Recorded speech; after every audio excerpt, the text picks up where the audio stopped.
கடவுள் தானே சிருஷ்டிச்சாரு. ஆதியாகமம். ஆதியாகமம்னா பைபிள்ல முதல் உள்ள சாப்டர். அது என்னது? அது எது? ஜெனசிஸ்ல வரும். அதுல இருந்தா ஆரம்பம். அது முதலாவது கடவுளை என்னத்தை சிருஷ்டிச்சாரு? வானத்தையும் பூமியையும் சிருஷ்டித்தார். Created sky and earth. God created sky and earth. அப்போ ஸ்கைல ஒண்ணு வேண்டாமே, அது பிறகு போதும். பூமியில எல்லாம் ஒன்னொன்னா சிருஷ்டிக்க தொடங்கினாரு. முதல்ல எல்லாம் ஒவ்வொரு மிருகங்களாட்டு எல்லாம் சிருஷ்டிச்சாரு. பிறகு மரங்கள் எல்லாம் சிருஷ்டிச்சாரு, கொடிகள் எல்லாம், கிரீப்பர்ஸ், இப்படி எல்லாம் அவர் தான் சிருஷ்டிச்சாரு.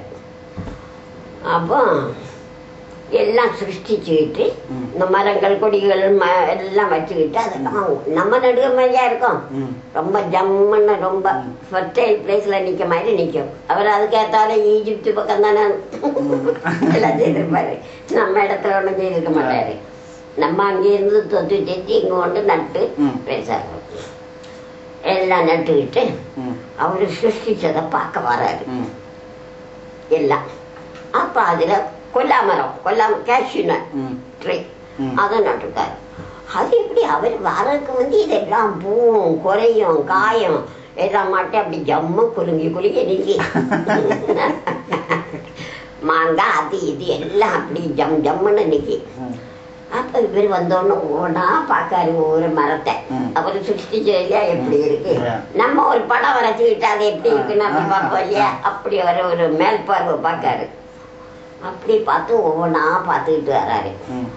அப்ப கொல்லாம்பழம் அங்க எல்லாம் இப்படி உருண்டு நிக்கி காய்ச்சி ஒவ்வொரு கொத்துல 5, 6 அப்படி கொத்துல இருக்கு. கடவுள் வராருன்னு ஒரு சந்தோஷம் இல்லையா, நம்மள சிருஷ்டிச்சவர் வராருன்னு.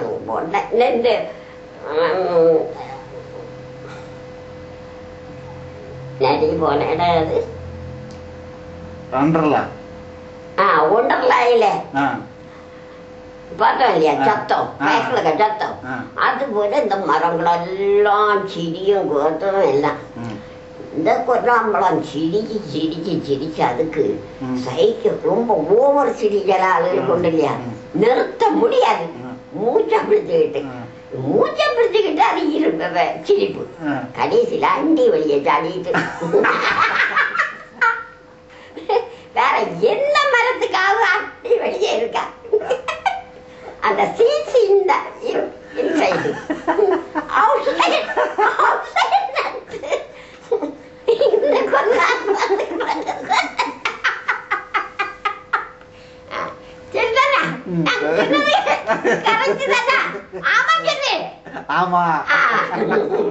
அதான் கொல்லாம்பழத்துக்கு மட்டும் அந்த அண்டி வெளியே அது கடவுள் சிருஷ்டிச்ச இல்லையா, அதனால அங்க கொஞ்சம் அந்த கண்டினியூஷன் விடல கொல்லாம்பழம் இப்ப கிடைச்சிருக்காது.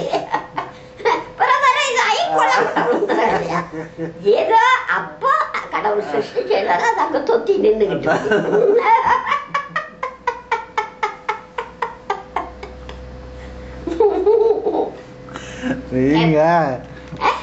நீங்க how a donkey came. கடவுள் மரங்கள் கிளைப்பேற்ற எல்லாம் சிருஷ்டிச்சு முடிஞ்சதுக்கு பிறகு மிருகங்களை சிருஷ்டிக்கணும் இல்லையா, அது 10 பேர் வேணுமே. இதெல்லாம் ரொம்ப இலை பூமி பூரா இலையும் குடையும் அது ஆகிடும் இல்லையா, அதனால கொஞ்சம் மிருகங்களை சிருஷ்டிச்சாரு. அதுல குதிரை குதிரை எல்லாம் சிருஷ்டிச்சாரு. அதுல இந்த தாங்கியும் ஒன்னாம் மந்தம். அதுக்கு பிறகு முடிஞ்சு அதுக்கு பிறகு கலவைக்க வம்சங்கள் எல்லாத்துக்கும் வம்சங்களும் நிறைய பெருகிட்டு ஜனங்களுக்கு கஷ்டம். ரொம்ப அக்கிரமியெல்லாம் இருந்து எடுத்து ஒருத்தனும் கடவுள் பக்தி உள்ளவன் இல்லை. பெற்று பெருகி கூட்டு ஒவ்வொரு அந்த காலத்துல ஒவ்வொரு ஆம்பளையும் 10-12 பருவம் இல்லையா, அதுபோல எல்லாம் பெற்று பெற்று பெற்று பெரும் கூட்டம். இதுக்கு ஒரு பொம்பளைக்கு செய்யணுமே, உலகம் பூரா நிறைஞ்சு குமிஞ்சிடும் இல்லையா, சாவிக்கு டைம் ஆகும். அதனால ஒரு பெரிய ஃப்ளட் வந்துட்டு, அப்போ ஃப்ளட் வந்த உடனே அது நோவான்னு ஒரு நல்ல மனுஷன் இருந்தார். அவர் ரொம்ப பக்திமா. நோவாகிட்ட கடவுள் சொன்னாரு, நீ ஒரு பெரிய பாக்ஸ் உண்டாக்கு, பேழ பெட்டி, அதுக்கு உனக்கு நீ ஒவ்வொரு பேர் ஜோடி ஜோடியாட்டு மாப்பிள்ள பொண்டாட்டி அதுல நோவா. ஆனா நோவாய்க்கு குடும்பத்தை அவ்வளவு உங்களுக்கு யாரா சொல்லிட்டாரு, ஏன்னா அவரு நல்லவரு, அவருக்கு பேர சொல்லி அவருக்கு மக்கா மருமக்கா பேர பிள்ளை. அதான் நான் நன்மை செய்தேன்னா அதுக்கு பலன் உங்களுக்கும் உண்டு.